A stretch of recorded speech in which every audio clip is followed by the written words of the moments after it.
Один-два. Один-два.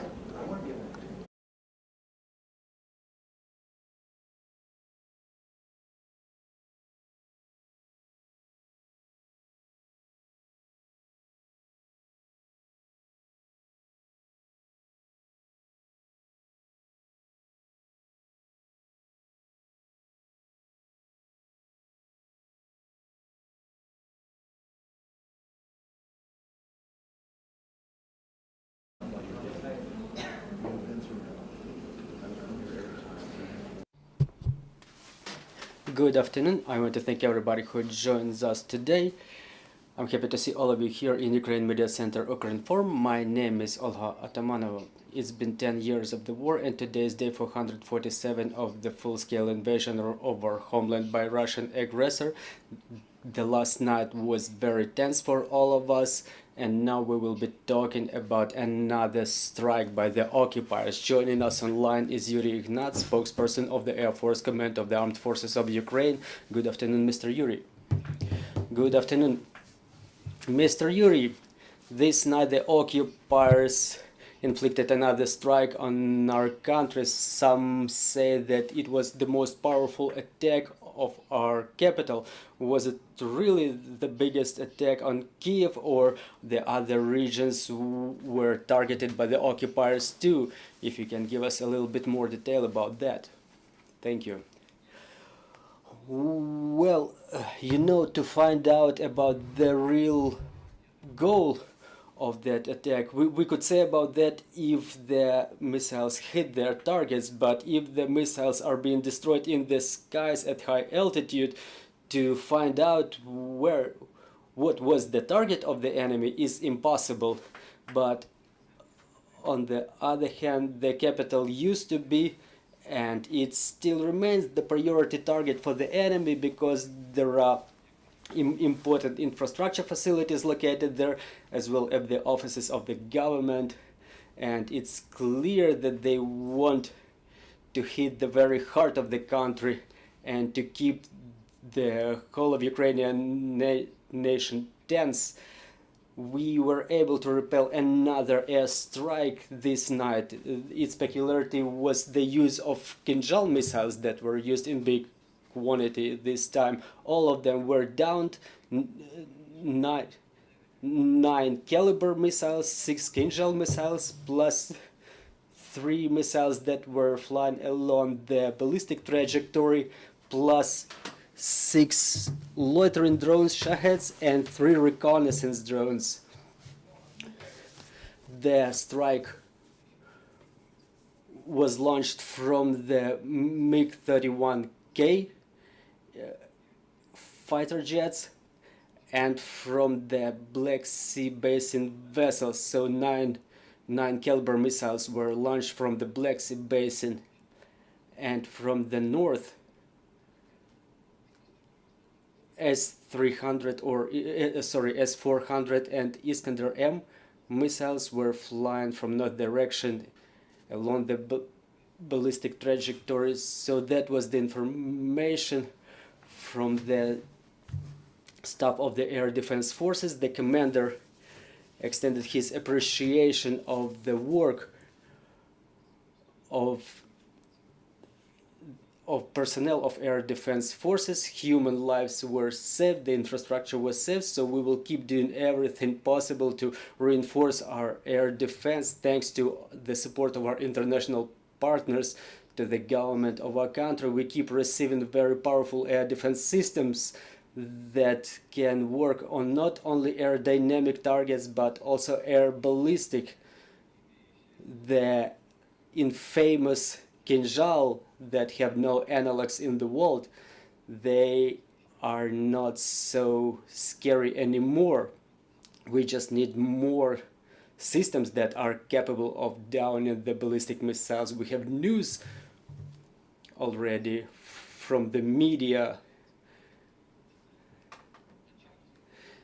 that some tea is on the way, that shortly they will be in the ranks of our air defense system, in our air defense forces, and just like Patriots, they can down the air ballistic targets. On behalf of all of the Ukrainians, we want to thank the work of our air defense forces for such a great job. We've heard from you that this night both air ballistic and cruise missiles were launched. Does it say anything? Do occupiers try to find our air defense systems in this way, or can we forecast what are they trying to do, launching all these types of missiles at the same time? Well, as I said, in the night, they launched their reconnaissance drones, and then in the same way they launched Shahed drones as an element of identification of the positions of our air defense forces. And ballistic missiles or cruise missiles or launching them at the same time is not something new for the capital. It used to happen before. The peculiarity of this strike is the big number of Kinzhal missiles. We know that Russia doesn't have a lot of them. We had information that they have a reserve of about 50 X-47 Kinzhal missiles. So this time the enemy has used a relatively big number of those deficit missiles. So this is the peculiarity of this strike. But S-400 used to be incoming just like cruise missiles, so Kyiv is never surprised with this type of weapons. And during the massive missile strikes, they always target from different directions. The war is going on in the country. We're fighting a powerful aggressor, so there's nothing new about this attack. We've just witnessed another time the cowardice of the enemy. Mr. Yurii, we keep hearing that all the propagandists headed by the so-called Ministry of Defense of Russian Federation, they keep yelling that they targeted our Patriot system. Any comments about that? Well, probably no comments about that. We will give no comments of the Russian sources. Dear colleagues, if you have any questions, please take the microphone. Olena Lomachenko, Ukrinform. If it's not a secret, so what were the air defense systems used to down the Kinzhal missiles, and do we have Storm Shadow missiles already in Ukraine? So twice no. You know what systems are used to down the ballistic missiles. Storm Shadow. There was already a statement by the British government that Storm Shadow will be supplied to Ukraine. There is the relevant statement from France. They call these missiles in a different way. They call them Scalp. Are these missiles already available in Ukraine? We will leave it without comments. I'm sorry, we have more questions on the... Chris Sampson, National Security Media. I have a couple questions. Is it accurate to say that this was a combined attack that was sort of unique in the sense of using so many types of missiles plus the loitering drones? And then second question for nowadays is there are a lot of citizens or various people who have been posting video of the air defense reactions at time, and what is your caution for people doing that? Yaku.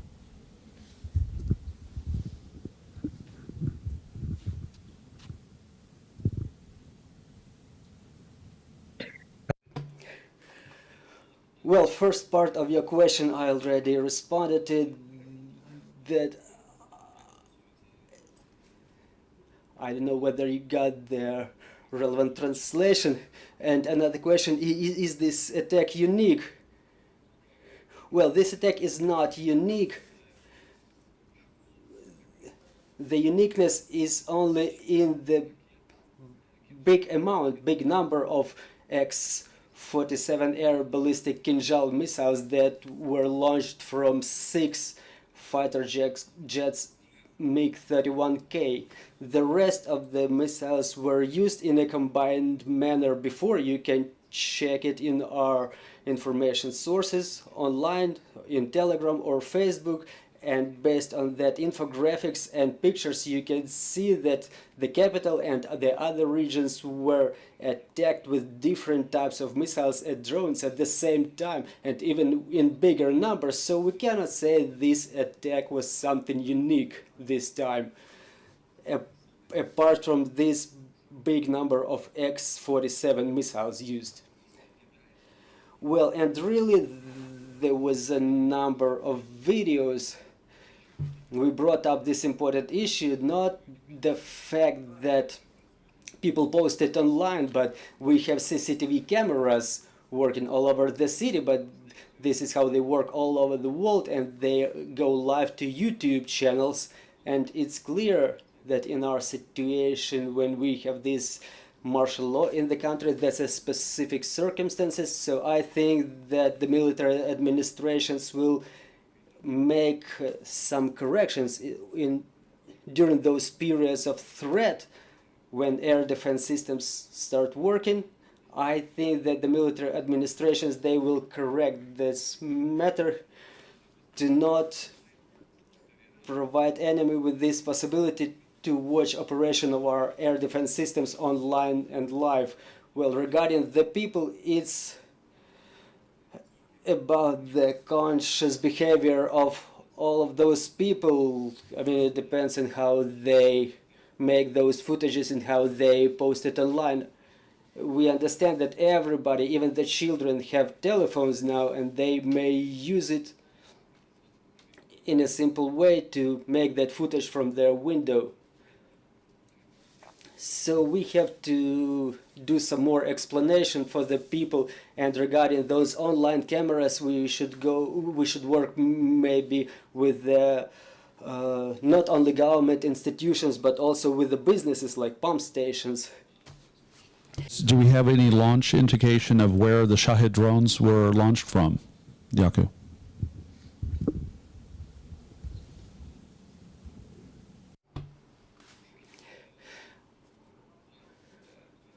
Well, according to the information that we have, the Shaheds were launched from the northern direction. This is where they usually come from, the airfield Sesha in Bryansk region in Russia, and there is usually another direction. It's the southeastern direction from Akhtubinsk, the shore of the Sea of Azov. But I want to stress that there were cases, that's not unverified information just yet, but there may be cases when drones may be launched by catapults one by one, because the enemy uses different types of drones. There are different types of Shahed drones. There is 136 and 131 models. So I think that the direction of where the drones may be coming from, it may vary now, and the enemy may use some non-standard directions of attacks. Thank you. We have more questions on the floor. National Radio of Spain. The question is as follows: the F-16 supply, could it help in the defense of our skies, and if so, in which way?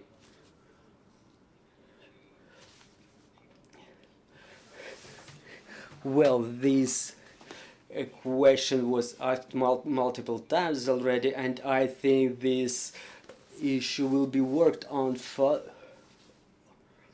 because our president, he was on tour around European countries, and he was emphasizing that aviation coalition should start work, and the coalition of countries who intend to help Ukraine with the fixed-wing aircraft, with training of pilots and maintenance teams, along with the supply of armament for those airplanes, because airplanes is one thing and the armament is a whole different thing. It's expensive. Many countries have it though, and the joint effort of such coalition, as it's called, the fighter jet coalition, whether they could help, well, obviously they could, though there was a thorough analysis our aviation can be re-equipped with the new Western fixed-wing airplane, it's clear that there is no cooperation with Russia after the year 2014 in the defense industry, and we have the fleet of fixed-wing aircraft which were manufactured back in Soviet times. We can extend their lifetime, we can repair them and modernize them to some limited extent. And now the command of the Air Force is facing the choice to replace the Russian obsolete material with Western types. We consider different types of air defense systems and fighter jets. It was happening way before the beginning of the full-scale invasion, and now we've defined several types of the aircraft, and F-16 is the one type that can be counted on, because there are other types of aircraft that could fit Ukraine as aviation platform, but we may hardly count on them. This is why F-16 is the aircraft of choice that we count on.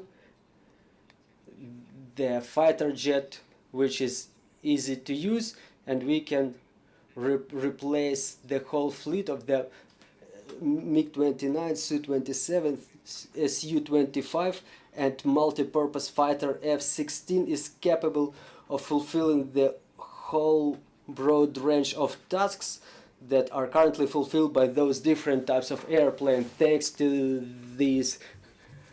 its high precision, up-to-date weaponry, and it can do a lot for our country. Why specifically F-16 and what can it do? F-16 can be dispersed, just like now the aviation wars all across Ukraine, in dozens of operational airfields that we have now, and it can promptly react to the threats in different areas of our country.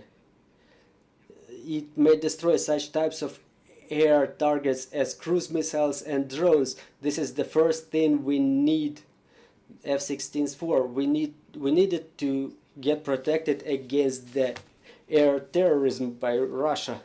It can down all the types of air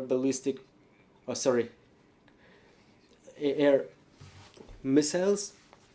It can drive away Russian aviation from our borders, which launches guided aviation bombs. So it's capable of defending us against those threats. Also, it's capable of supporting the land forces, because we understand that without prevailing forces it's difficult to fulfill any offensive operations.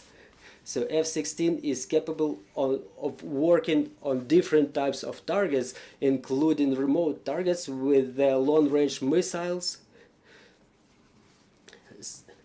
Those are the guided aviation bombs or air-to-surface cruise missiles. Also, the aircraft is capable of launching missiles, the Harpoon missiles, against the sea targets, maritime targets. We have the grain corridors, which also need protection from the air. So this is why we need this airplane, and this fighter jet coalition can help us in this way. If tomorrow the decision is made, I'm saying it conditionally, please don't distort my words. I mean, I wish this decision is made the soonest possible to provide Ukraine with this airplane. So on the very next day we already have pilots who are about to set off for training to be capable of driving this Western airplane. Mr. Yurii, another question about the latest events in Bryansk region, the falling down of rotary wing aircraft. What's going on there? Well, we don't comment anything that is going on in Russia, but what was going on is that their aviation group was attacking Ukraine with guided aviation bombs. They were flying to kill Ukrainians from the north.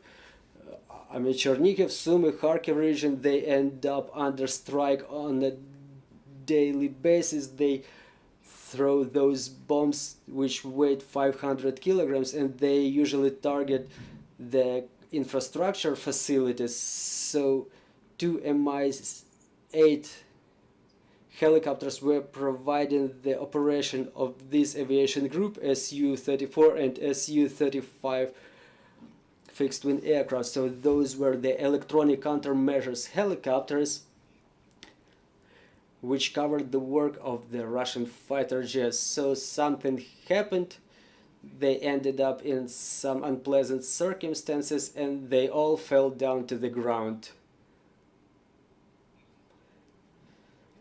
Well, they all crashed. So this is what happened. Well, we hope that such unpleasant stories will be happening to them again and again. So we hope that such stories will be happening the most frequent possible to them.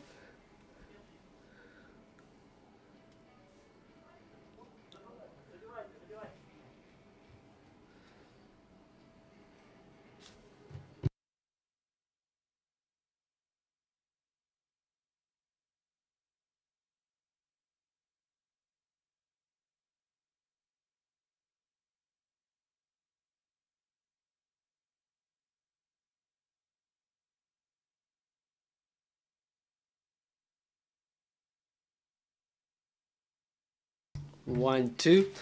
Unfortunately, sometimes we have some technical problems, but I hope that the Russians will face those problems we mentioned the most frequent possible. So thanks again, Mr. Yurii, for this broadcast. I'm reminding you, joining us was Yurii Ihnat, the spokesperson of the Air Defense Forces of the Air Force of Ukraine. Right now our team is working on the schedule for tomorrow, so bear with us, stay tuned, and glory to Ukraine.